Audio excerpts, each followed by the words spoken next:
Plus பக்கங்கள். Hi friends, இது மாலிகாவின் கேளுங்க கதை கேளுங்க.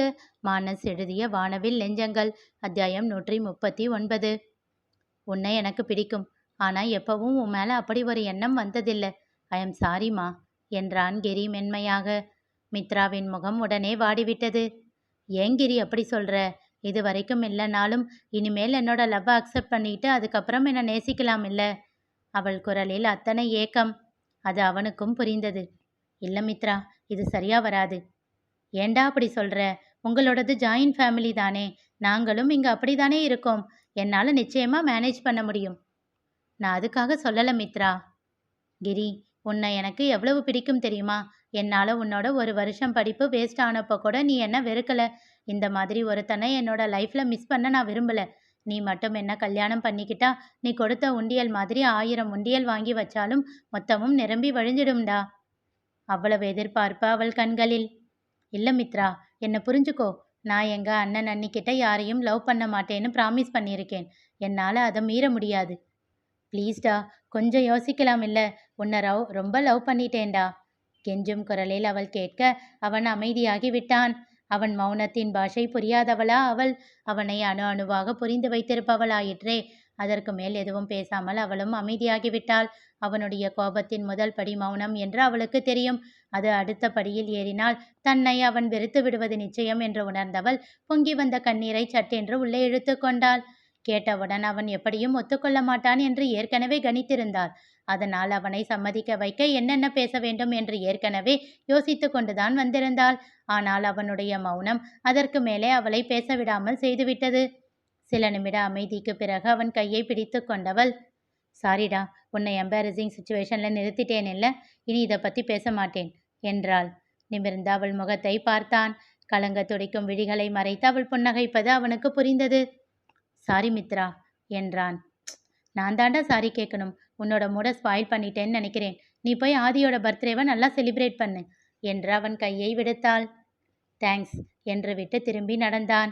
ஒரு நிமிஷம் என்றவள் மீண்டும் அவன் கையை பிடித்து இழுத்து அதில் இருந்த பணத்தை எடுத்து கொண்டாள். அவள் முகத்தை வியப்பாக பார்த்தான் கிரி. வலியை மறைத்து புன்னகைத்தாள் மித்ரா. உன்னோட லைஃப்பில் எப்பவும் ஒரு நல்ல ஃப்ரெண்டாக நான் இருப்பேன் மித்ரா. பார்க்கலாண்டா. எனக்கு கொஞ்சம் ஸ்பேஸ் கொடு. உன்னை ரொம்ப நேசிச்சிட்டேன். அதில் இருந்து வெளியே வர எனக்கு கொஞ்சம் நேரம் ஆகும். உனக்கும் என்னை பார்த்தா கில்ட்டியாக ஃபீல் ஆகும். அது வரைக்கும் நாம் மீட் பண்ண வேண்டாம். I hope you can understand என்றாள். என்று சொல்லிவிட்டு சென்று விட்டான். தன்னை கட்டுப்படுத்தி கொண்டவள் வேகமாக தன் அறைக்கு சென்று அவன் தந்த 1 ரூபாயை உண்டியலில் போட்டுவிட்டு பணத்தை தன் பர்சில் வைத்தாள். பின் ஊஞ்சலில் சென்று அமைதியாக அமர்ந்து கொண்டாள். அவள் மனதிலோ புயல் மையம் கொண்டிருந்தது. அழத்துடித்த மனதை கஷ்டப்பட்டு அடக்கி வைத்தாள். தன்னைத்தானே தேற்றிக்கொண்டு அதிலிருந்து வெளியில் வர முயற்சி செய்து கொண்டிருந்தாள். ஒரு 15 நாட்கள் கழிந்த நிலையில் ஒரு நாள் அவளை தேடி வந்தான் கிரி. அதுவரை இருவருக்கும் நடுவில் எந்த பேச்சுவார்த்தையும் இல்லை. இப்பொழுது அவனை எப்படி எதிர்கொள்வது? அவனிடம் எப்படி பேசுவது? இன்னும் அவனை தன் மனதை விட்டு அகற்ற முடியாமல் தவித்து கொண்டிருக்கையில் அவனிடம் இயல்பாக பேச முடியுமா என்று யோசித்தவாறே அவனிடம் சென்று நின்றாள். இயல்பாக இருக்க முயற்சித்து, என்ன கிரி என்றாள். இத்தனை நாள் உன்னை பார்க்காம உன்கிட்ட பேசாமல் இருந்தது ஏதோ மாதிரி இருக்கு. I miss you Mithra. I think I am in love with you. அவன் சொன்ன வார்த்தைகளில் தன்னிலை மறந்து உற்சாகத்தோடு குதித்தவள் அவன் விழிகளில் தெரிந்த வலியை கவனிக்காமல் விட்டுவிட்டாள். கிரி, நிஜமாதான் சொல்றியா என்று கேட்டவள் முகத்தில் அவ்வளவு மகிழ்ச்சி. ஆம் என்பதைப் போல அவன் தலையசைக்க அவன் கையை பிடித்து கொண்டு சந்தோஷமாக கூறினாள். தேங்க்யூ கிரி, தேங்க்யூ ஸோ மச். அவள் கிட்டத்தட்ட வானத்தில் பறந்தாள். அப்போ நம்ம வீட்டில் சொல்லிடலாமா என்று கேட்டாள். முதல்ல உங்கள் அண்ணிக்கிட்ட சொல்லு. அவங்க அண்ணன்கிட்ட சொல்லுவாங்க. அவர் ஒத்துக்கிட்டா வீட்டில் எல்லாரும் சரின்னு சொல்லிடுவாங்க இல்லை? ஆமாம் என்று வேகமாக தலையசைத்தாள். சரி, உங்கள் அண்ணிக்கிட்ட சொல்லிடு. உங்கள் வீட்டில் எப்போ சொல்ல போகிற? முதல்ல உங்கள் வீட்டில் சொல்லி உங்கள் அண்ணன் ஒத்துக்கிட்டா அதுக்கப்புறம் எல்லாம் தானாக நடக்கும், சரியா என்றான். அவனை புரியாமல் பார்த்தாள். என்ன சொல்கிறடா? எனக்கு புரியல. உங்கள் அண்ணன் அண்ணி ஒத்துக்க வேண்டாமா? மெல்லியதாக புன்னகைத்தான். முதல்ல உங்கள் வீட்டில் ஒத்துக்கிட்டோம் மித்ரா, அதுக்கப்புறம் நான் என் சைடில் கன்வின்ஸ் பண்ணிக்கிறேன் என்றவள் அவன் கையை பிடித்து கேட்டாள். அவங்களுக்கு என்ன பிடிக்கும் இல்லை? அவள் விழிகளில் தெரிந்த எதிர்பார்ப்பு கண்டு புன்னகைத்தான். நீ நல்ல பொண்ணு, உனக்கு என்ன குறை? அவங்களுக்கு நிச்சயமாக பிடிக்கும் என்றான். சந்தோஷமாக சிரித்தாள் மித்ரா. அவன் சொன்னது போல் முதலில் நந்தினியிடம் சொல்லி தன் அண்ணனிடம் சொல்லச் சொன்னாள். உங்க அண்ணன் என்ன சொல்லுவாரோ, எனக்கு பயமா இருக்குடி என்று திகைத்தவளை கெஞ்சி கொஞ்சி மாதேஷிடம் பேசச் செய்தாள். நந்தினி அவனிடம் விஷயத்தை சொல்ல எப்போதும் போல் அவன் முகத்தில் இருந்து எதையும் அவளால் கண்டுபிடிக்க முடியவில்லை. யோசித்து சொல்வதாக சொன்னவன் மறுநாளை சம்மதித்தான். வீட்டில் எல்லோரிடமும் அவனே பேசி சம்மதிக்க வைத்தான். அவனே அருணாச்சலத்தையும் மலர்கொடியையும் அனுப்பி கிரியின் வீட்டில் பேசச் செய்தான். இப்போது முரளியின் பதிலுக்காக காத்து கொண்டிருந்தாள் மித்ரா. செல்போனில் இருந்து அவனுடைய புகைப்படத்தை ஜூம் செய்து பார்த்து அதனை ரசித்து கொண்டிருந்தாள். அவனுடைய நினைவுகளில் திளைத்திருந்தாள். அவன் பேருந்தில் உறங்கியிருப்பான். அதனால் தன்னுடைய அழைப்பை ஏற்கவில்லை என்று எண்ணிக்கொண்டு கண்கள் மூடி நிம்மதியாக உறங்க ஆரம்பித்தாள். அங்கோ பேருந்தில் கண்கள் மூடி அமர்ந்திருந்த கிரி விழியில் இருந்து வழியும் கண்ணீரை கூட துடைக்க மனமின்றி தன் கையில் இருந்த காப்பை இறுக்கமாக பற்றி கொண்டிருந்தான்.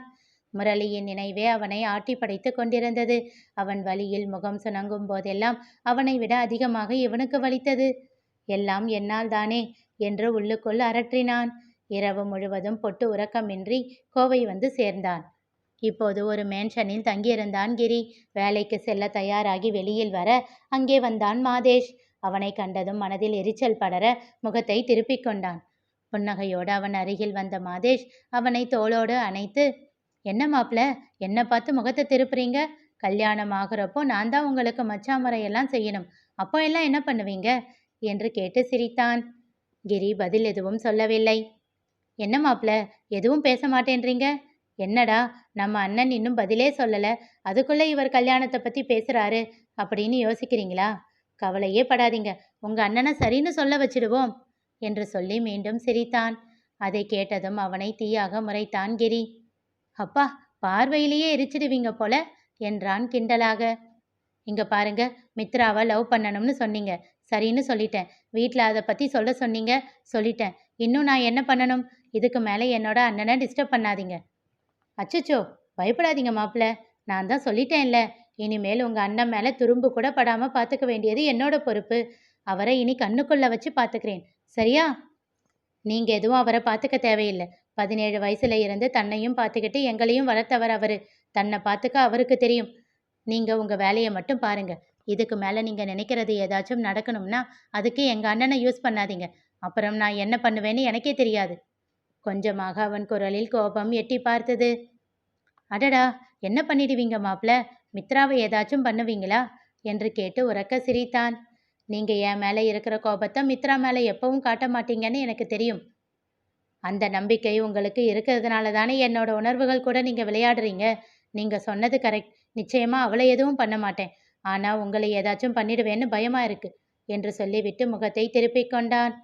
அவனை ஆழமாக பார்த்து கொண்டிருந்தான் மாதேஷ். தன் கோபத்தை அடக்கி சமன்படுத்தி கொண்டவன் மாதேஷின் முகத்தை பார்த்து கூறினான். இங்க பாருங்க, இது என்னோட ரெக்வெஸ்டா வச்சுக்கோங்க. இனி எங்க அண்ணனை டிஸ்டர்ப் பண்ணிடாதீங்க. அவர் சின்ன வயசுலயே ரொம்ப கஷ்டப்பட்டவர். உங்களை மாதிரி சொகுசா வளர்ந்தவர் கிடையாது. தயவு செஞ்சு அவரோட லைஃபை டிஸ்டர்ப் பண்ணாதீங்க. அவன் வார்த்தைகளை விட அவன் விழிகள் மாதேஷிடம் அதிகமாக யாசித்தன. எதுவும் பேசாமல் அங்கிருந்து கிளம்பி விட்டான் மாதேஷ். தன் காரை எடுத்துக்கொண்டு கிளம்பியவனுக்கு மனதில் ஏதோ அழுத்தியது. கிரியின் முகம் அவன் கண்முன்னே வந்து செல்ல அவன் முகம் தன்னை கையறு நிலையில் நிறுத்தி வைப்பதாக தோன்றியது. அது அவன் கோபத்தை தூண்டிவிட வேகமாக ஸ்டியரிங்கில் ஓங்கி குத்தினான். இனி நிகழப்போவது என்ன தெரிந்து கொள்ள தொடர்ந்து கேளுங்க, கதை கேளுங்க. மீண்டும் சந்திப்போம்.